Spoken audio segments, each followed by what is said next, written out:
उत्तराखंड को देवभूमि कहा जाता है और इस पावन भूमि के प्रवेश द्वार को हरिद्वार।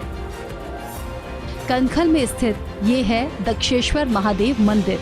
अपने आप में अद्भुत और अलौकिक है, जहां भक्त सुकून पाते हैं भोले को और करीब पाकर। ये हरकी-पौड़ी गंगा जो है, ये राजा शकर के जो पूर्वज थे वो यहाँ पे कपिल मुनि के श्राप से उनको जो भस्म हुए थे, तो राजा भगीरथ ने भगवान माँ की स्तुति की, गंगा माई की, और वे यहाँ पे लेकर आए। भगवान शंकर ने अपनी जटाओं में रखी गंगा जी को, उनको मुक्ति के लिए। तो हरकी-पौड़ी पे वो स्थान है जहाँ पे उनको मुक्ति मिली है।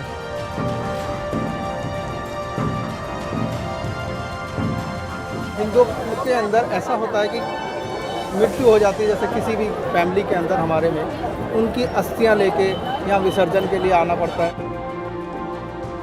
हमें और जो आत्मा हमसे दूर है उसके शांति के लिए आता हूँ और यहाँ पर मुझे शांति मिलती है। ये वो जगह है जहाँ जब अपना बंदा को शरीर छोड़ता है तो आत्मा का यहाँ परमात्मा से मिलन होता है। तो परमात्मा से मिलना है, इसलिए इसको हरि का द्वार कहते हैं। इस मंदिर में शिवलिंग धरती लोक के साथ पाताल लोक में भी स्थित है। पौराणिक मान्यताओं के मुताबिक राजा दक्ष के आग्रह पर महादेव ने कहा था कि इस जगह भगवान शिव को दक्षेश्वर महादेव के नाम से पूजा जाएगा और सावन का पूरा महीना भोलेनाथ कनखल स्थित दक्षेश्वर में ही वास करेंगे। धार्मिक मान्यताओं के अनुसार दक्ष प्रजापति ने एक यज्ञ का आयोजन किया था। इस आयोजन में राजा दक्ष ने सभी देवी देवताओं, ऋषियों और संतों को आमंत्रित किया था, लेकिन इस यज्ञ में राजा दक्ष ने महादेव यानी कि भगवान शंकर को आमंत्रण नहीं भेजा। यज्ञ की कथा में राजा दक्ष ने भगवान शिव का बहुत अपमान किया था, जिसके बाद देवी सती ने यज्ञ में कूदकर अपने प्राण दे दिए थे।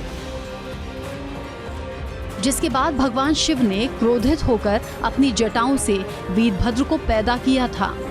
राजा दक्ष हुआ करते थे प्रजापति, और आदि प्रजापतियों में जिन्होंने इस प्रजा को उत्पन्न किया इस सृष्टि में, उनमें से एक महान देवताओं में से एक थे जो अपने आप को भगवान विष्णु का भक्त कहते थे। लेकिन सच में ये बात है कि भगवान विष्णु का वास्तविक भक्त कभी शिव निंदा, कभी भगवान महादेव की निंदा नहीं करता।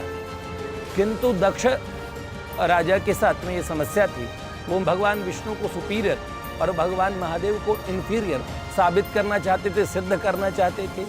उनको वैयक्तिक दाह, एक एनवियस, एक ईर्ष्यात्मक और वृत्ति उनकी महादेव के प्रति हो गई थी, जबकि महादेव तो परम निर्दोष है। भगवान जैसे कहते हैं निर्दोषम ही परम ब्रह्म है, भगवान सदा निर्दोष रहते हैं। तो भगवान महादेव देवादिदेव हैं और वास्तव में शिवोरात्मा विष्णु, विष्णुरात्मा शिव है। दक्ष इसे जानते नहीं थे कि दोनों एक ही स्वरूप है। ये सारी सृष्टि हरि और हरात्मक है, शिव और विष्णु के संयोग से। भगवान शिव ने वीरभद्र को राजा दक्ष का सर काटकर यज्ञ को ध्वस्त करने का आदेश दिया था। भगवान विष्णु, ब्रह्मा और देवी देवताओं ने भगवान शिव को शांत करने की कोशिश की, लेकिन महादेव का क्रोध शांत नहीं हुआ। उसके बाद सर कटे राजा दक्ष ने भी भगवान शिव से क्षमा मांगी। तब भगवान शंकर ने राजा दक्ष की माफी स्वीकार कर भगवान विष्णु, ब्रह्मा और देवी देवताओं के आग्रह पर राजा दक्ष को बकरे का सिर लगाया था। राजा दक्ष के आग्रह पर भगवान शिव ने कहा था कि यहाँ दक्षेश्वर महादेव के नाम से गंगा जल चढ़ाने और पूजा अर्चना करने से सभी मनोकामनाएं पूरी होंगी। वो सावन के पूरे माह कनखल दक्षेश्वर महादेव मंदिर में ही वास करेंगे। और दक्ष प्रजापति को वरदान था, किसी शस्त्र अस्त्र से मार नहीं सकते थे। तो वीरभद्र ने शस्त्र अस्त्रों का प्रयोग न करते हुए उनकी मुंडी को उखाड़ दिया और यज्ञ में आहुति की जगह उसे डाल दिया। तो यहाँ दक्ष का ध्वंस हुआ, तो यहाँ मान भंग हुआ, यज्ञ विध्वंस हो गया। महादेव को देवताओं ने शांत किया। भगवान नारायण ने और भगवान महादेव से कहा, आप तो परम शांत हैं, और ऐसा कह के उन्होंने स्तुति की। और तब भगवान महादेव ने कहा, जो मनवांछित फल आप चाहते हैं आप मांग लीजिए। तब उन्होंने कहा, इस यज्ञ को पुनः कर दीजिए। और दक्ष प्रजापति है, प्रजा का बड़ा नुकसान होगा, इसलिए आप उन्हें क्षमा करके पुनर्जीवन प्रदान करें। विश्व में दक्षेश्वर महादेव शिवलिंग एकमात्र ऐसा शिवलिंग है जो आकाशमुखी नहीं बल्कि पातालमुखी है।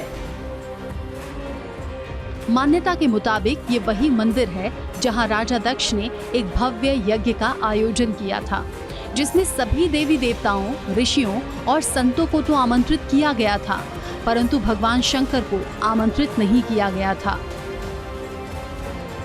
मंदिर में भगवान विष्णु के पांव के निशान बने विराजित हैं। मंदिर के मुख्य गर्भगृह में भगवान शिव जी के वाहन नंदी महाराज विराजमान हैं। राजा दक्ष के यज्ञ के बारे में वायु पुराण में भी उल्लेख है।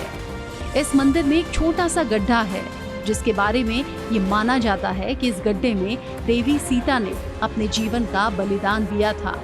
दक्ष महादेव मंदिर के निकट गंगा के किनारे पर दक्षा घाट है, जहां शिव भक्त गंगा में स्नान कर भगवान शिव के दर्शन करके आनंद प्राप्त करते हैं। कनखल को भगवान शिव जी का ससुराल माना जाता है।